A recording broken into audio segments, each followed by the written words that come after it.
Iran's supreme leader has issued a big warning to Donald Trump. Khamenei has said the arrogant men of the world suggest issues a sickening assassination threat against Trump. Quote, this take very strong. And this strong action you're talking about, what's the end game? The end game is to win. Imagine waking up to screaming headlines, World War III is here. This is not a movie, this is reality.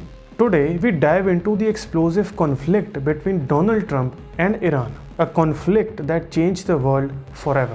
When people hear Donald Trump and Iran, most of them remember just one thing. That day when social media was screaming, World War III is coming. Memes everywhere, panic everywhere. But very few people actually understand how we even reached that point. And trust me, this story did not begin with Trump. Trump was just the spark. The fire was already burning for decades. Let me take you back a little. Imagine Iran in 1950s. At that point, Iran was not anti-America. In fact, Iran had a democratically elected prime minister, Mohammad Mossadegh. He said very simple thing. Iran's oil should belong to Iranians. Until then, British and American companies were taking a huge profit from Iranian oil, while ordinary Iranians, the citizens of Iran, stayed very poor. This scared West, and this is where things quietly went wrong. The CIA and the British intelligence helped overthrow Mossadegh and installed a king, the Shah, who ruled Iran like a dictator but remained friendly to America. For years, America supported this Shah. Weapons, money, political backing, everything. But inside Iran, anger was growing. People felt humiliated, controlled, and silenced. Finally, in 1979, the pressure exploded. The Shah was thrown out. A religious revolution happened, and Iran became an Islamic Republic. From that moment, Iran's leader openly said, America is our enemy. Soon after, Iranian students stormed the US embassy and kept American diplomats as hostage for more than a year. That single incident poisoned the relationship permanently. From there, the conflict began a long, silent war. No direct battles but constant tensions. Sanctions, threats, proxy fights. America supported Iraq when Iraq fought Iran in 1980s. Iran lost hundreds of thousands of lives. That trauma shaped Iran's mindset forever. They learned one thing: never trust the West and never remain weak. Slowly, Iran started building influence in the Middle East, in Iraq, in Syria, in Lebanon. At the same time, Iran started a nuclear program. Iran said, this is for electricity and development. America said, no, you want a nuclear bomb.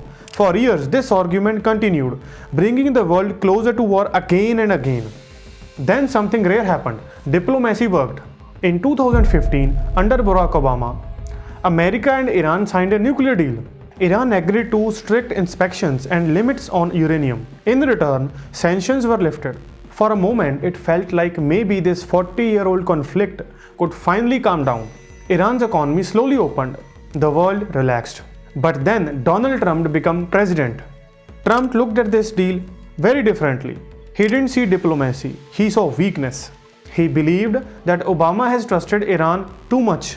Trump's mindset was simple: pressure, pressure, and more pressure. In 2018, Trump walked out of nuclear deal completely. No discussion, no middle ground. Sanctions came back harder than ever. Iran's oil exports were crushed, its currency collapsed, and ordinary Iranians suffered badly. Now here's the important part.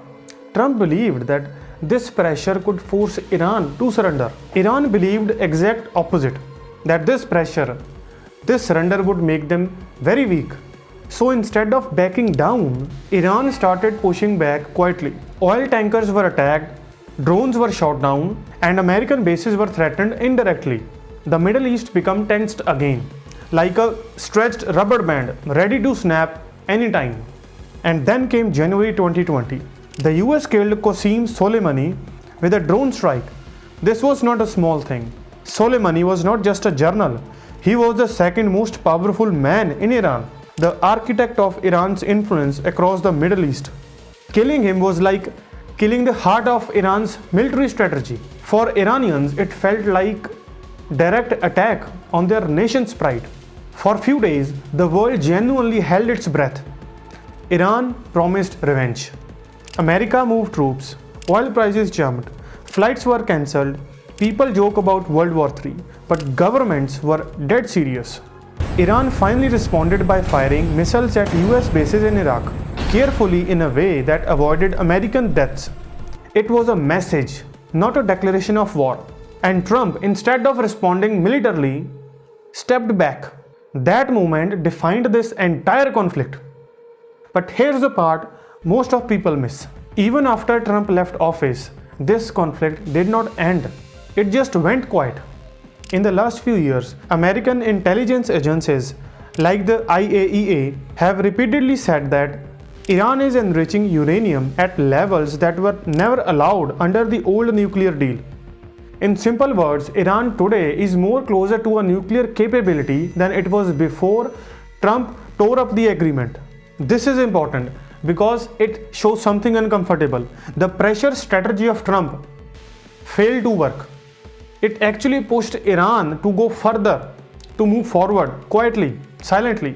No dramatic war headlines, but slow escalations that experts even find more dangerous. Both sides wanted to look stronger, but neither wanted full-scale war. Trump showed forces but avoided long wars. Iran showed resistance but avoided direct destructions. The result, a frozen conflict, unstable, dangerous, and unresolved. And if you think this is only history, look at the news from the last year. American military bases in Iraq and Syria have been attacked multiple times by Iran-based groups. Washington says Iran is not pulling the trigger directly, but everyone knows who is influencing these groups. This is how modern conflicts work now. No official war declaration, no direct confrontation, just constant pressure through proxies. Enough to remind the other side that the conflict is still very alive. And this didn't just affect America and Iran, it affected oil prices globally. It affected India's energy security. India had to stop buying cheap Iranian oil because of US pressure. Petrol prices, inflation, trade routes, all of it connects back to this conflict. And now let's talk about the most recent and most dangerous layer added to this story. The Israel-Gaza war. After October 7, the entire Middle East became unstable again. Iran openly supported groups that are hostile to Israel, while the US stands firmly with Israel. Suddenly, this Trump-Iran conflict is no longer about Trump and Iran, it's about a widespread regional fire. Every missile fired in the region now carries the risk of dragging Iran and the US into direct confrontation again, even without Trump being in power. So when we talk about Trump versus Iran, we are not talking about the past. We are talking about a chain reaction that is still unfolding. Trump didn't start this conflict and he didn't end it, but his decisions reshaped it in a way that made diplomacy weaker and conflicts more unpredictable. And the real danger is this: next crisis may not come with warnings, memes, or hashtags. It will come quietly through one miscalculation, through one missile, or political ego. This story teaches us a very uncomfortable truth.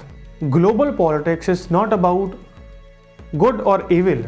It's about power, fear, ego, and history. And one decision made by one leader can shake the entire world. The Iran-US conflict is a complex and far-reaching issue with profound impacts globally and on the lives of ordinary Iranians. That's all about this video. If you find this video insightful, subscribe to my YouTube channel and like the video. I will be back with another informative video next week. Till then, stay informed, stay aware. I will see you in the next one.